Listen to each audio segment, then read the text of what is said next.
भारत का north east इलाका, 7 sister states, Assam, Meghalaya, Nagaland, Manipur, Mizoram, Arunachal Pradesh, ये वो स्टेट्स हैं, वो राज्य हैं जहां पर कभी न कभी हर समय कुछ ना कुछ होता ही रहता है। हालांकि ये कभी भी मेन स्ट्रीम मीडिया में आपको नहीं दिखाई देगा, न्यूज़ चैनल पर कभी खबरें नहीं दिखाई देंगी, लेकिन वहाँ पर कुछ ना कुछ भयानक ज़रूर हो रहा होता है। चाहे वो देश की आज़ादी से पहले की बात हो, आज़ादी के बाद की बात हो या अब की बात हो। ये मुद्दा नया नहीं है जब मणिपुर जल रहा है या नॉर्थ ईस्ट का कोई स्टेट जल रहा है। 1969 में जब इंदिरा गांधी वहाँ पर इम्फाल में जाती हैं, मणिपुर में जाती हैं, तो वहाँ पर उन पर भी हमला होता है। ये मैंने आपको इसलिए बताया कि आपको पता होना चाहिए कि समस्या पहले से ही है, अब भी है और आगे भी है। हालांकि 2015 में एक बड़ी उपलब्धि हासिल करवाई गई और मोदी सरकार ने कहा कि हमने नागा पीस अकॉर्ड साइन किया है।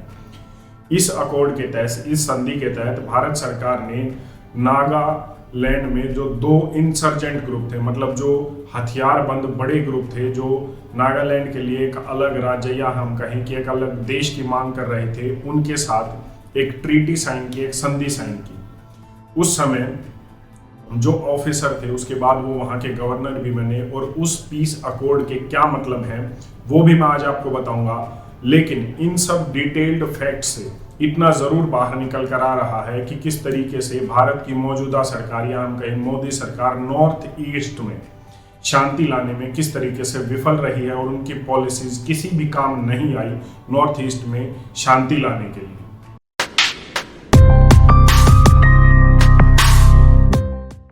नागालैंड में 80 से ज्यादा ट्राइब्स हैं और 2 ऐसे इंसर्जेंट ग्रुप्स थे, मतलब ऐसे हथियारबंद ग्रुप थे जो नागालैंड में ये कह रहे थे, नागा ग्रुप्स थे, वो ये कह रहे थे कि हमें एक अलग देश की मांग चाहिए। उनकी मांग थी अलग देश की।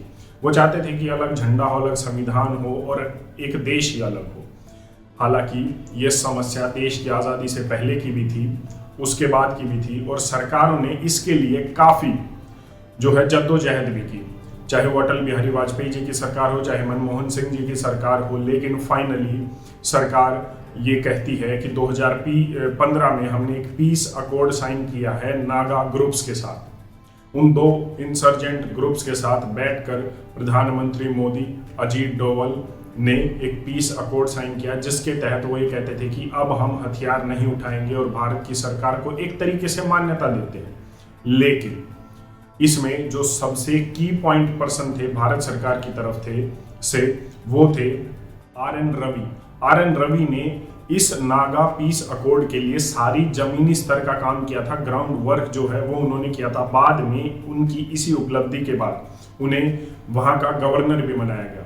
हालांकि गवर्नर रहते उन्होंने कई खुलासे किए। उन्होंने कहा कि जो फ्लैग वाला था, मतलब जो नागालैंड ये कहता था कि अब हम भारत सरकार के साथ ट्रीटी साइन कर रहे हैं, वो इंसर्जेंट ग्रुप, उन्होंने कहा था कि हम आज भी एक अलग झंडे की मांग रखते हैं और एक अलग संविधान की मांग रखते हैं, जिसे भारत सरकार ने कभी नहीं माना। और नागा पीस अकॉर्ड सरकारी फाइलों में रह गया और सरकार की एक उपलब्धि रह गया मीडिया में। हालांकि ग्राउंड स्तर पर कितना आया वो RN रवि खुद ही बताते हैं जब वो गवर्नर रहते हैं।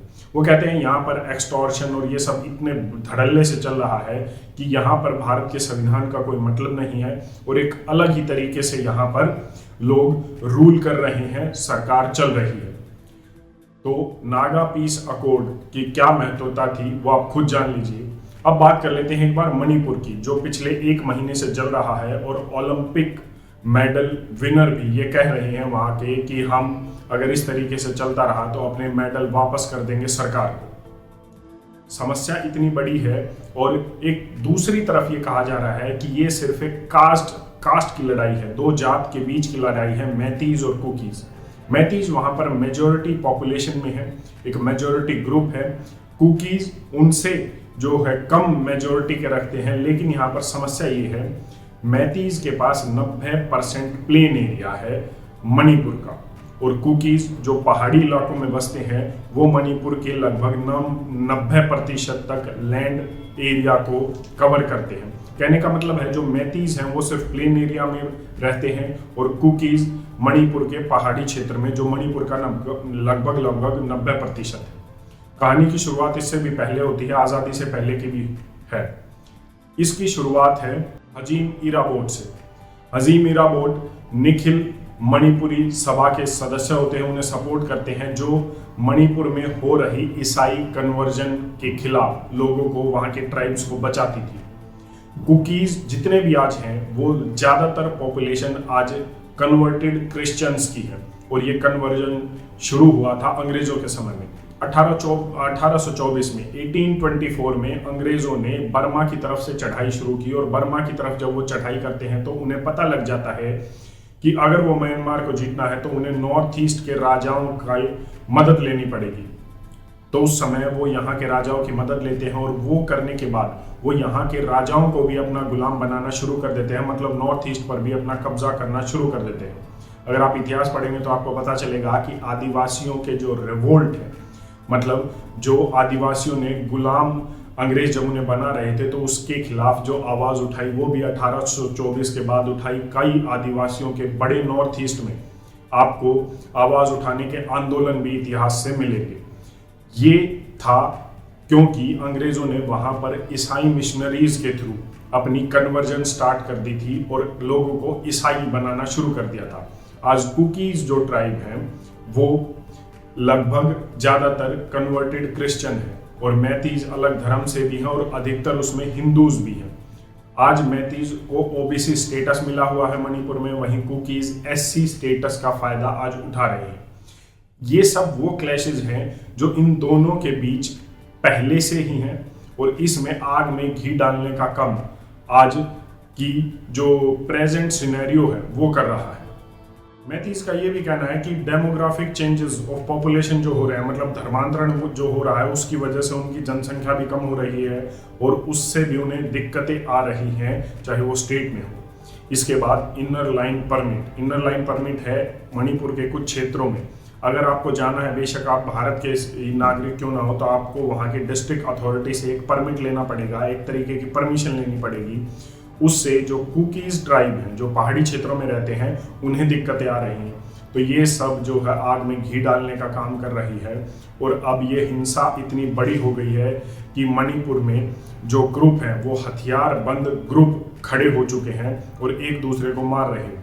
ऑफिशियल रिकॉर्ड ये कहते हैं, मैं एक्चुअल की बात नहीं कर रहा, ऑफिशियल रिकॉर्ड ये कहते हैं कि अभी तक 80 लोगों की मौत हो चुकी है, कई लोग घायल हो चुके हैं और हजारों लोग बेघर हो चुके हैं।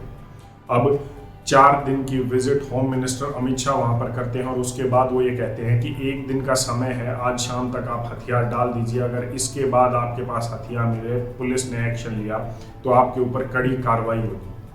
लेकिन यहाँ पर सवाल ये उठता है, 1 महीने से मणिपुर जल रहा है, 1 महीने से हमारे देश का एक राज्य जल रहा है, और अभी तक कड़े एक्शन का सिर्फ हमारी सरकारें बात कर रही है। नागा पीस अकॉर्ड के नाम पर हम कागजों में तो देखते हैं, लेकिन जब वहाँ के जो की पर्सन है, मतलब वो व्यक्ति जो सरकार की तरफ से नॉमिनेटेड था और जिन्होंने ग्राउंड वर्क किया और वो जो बाद में उसी उपलब्धि के ऊपर गवर्नर बने, वो ये कहते हैं कि कभी भी नागा के इंसर्जेंट ग्रुप्स ने अपनी अलग झंडे और अलग संविधान की मांग को नहीं हटाया या उसको सरेंडर करने के लिए कभी उन्होंने बात की ही नहीं।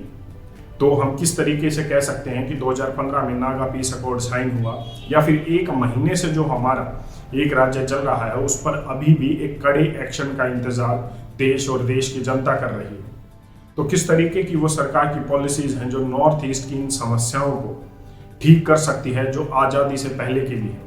यही नहीं, आसाम का अलग ही किस्सा है, वहाँ पर डेमोग्राफिक चेंजेस एक बहुत बड़ा मुद्दा है। बॉर्डर के इश्यूज जो उनके मेघालय के साथ हैं, जिसका अब ये बताया जा रहा है मेघालय में और आसाम में जो मौजूदा सरकार है वो एक ही पार्टी की है, इसीलिए वो कह रहे हैं कि बॉर्डर इश्यूज अभी सॉल्व हो गए हैं। अभी कुछ ही महीने पहले हमने देखा था कि किस तरीके से 2 राज्यों की पुलिस एक दूसरे पर गोलियां चला रही थी, जो आज 21वीं सदी में एक बहुत बड़ी बात है, और भारत जैसे देश के लिए तो और भी बड़ी बात हो जाती है।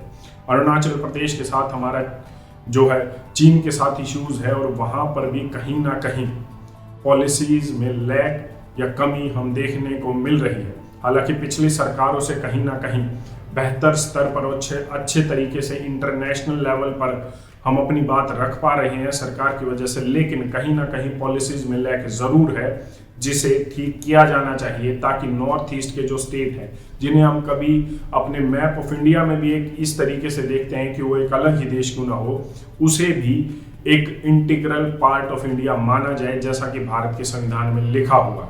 आपकी इस पर अपनी क्या राय है कमेंट करके जरूर बताएं। धन्यवाद। जय हिंद।